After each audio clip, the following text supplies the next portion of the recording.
Wewe ndio unasema tukutane hapa. Lakini cha ajabu umeniweka hapa nusu saa nzima. Ndio nini sasa? Pole basi na wewe. Si unajua mishemishe mjini.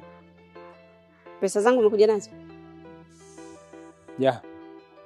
Pesa yako ninayo kwenye simu. Huyo Mwasi yuko wapi?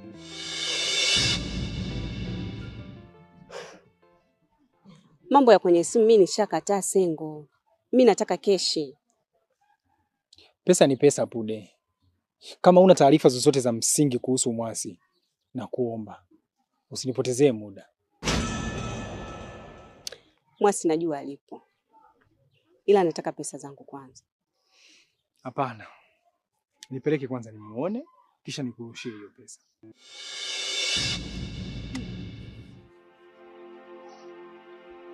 Unirushie pesa.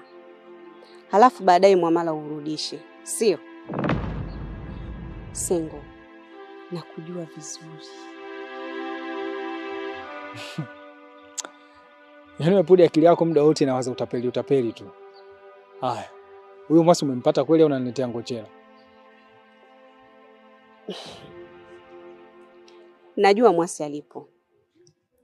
Na nimezungumza naye muda sio mwingi sana kabla sijafika hapa. Nikikwambia alipo, hiyo pesa sitoipata. Kwa hiyo wewe baki na pesa zako na mimi nibaki na taarifa zangu.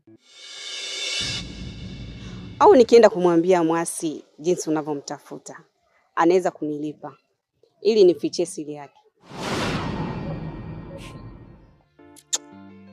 Sawa. Unajiona mjanja umeshika kwenye makali au sio? Nipe namba yako nikurushie hiyo pesa. Ila Pude, I swear, ukiniletea ujanja sitakuacha. Nadhani unanijua vizuri.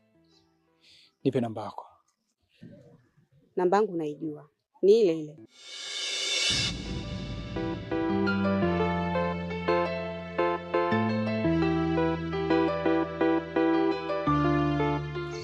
Angalia message.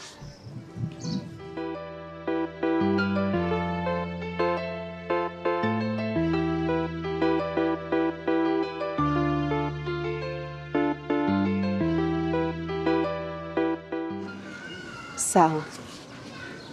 Nisubiri hapa.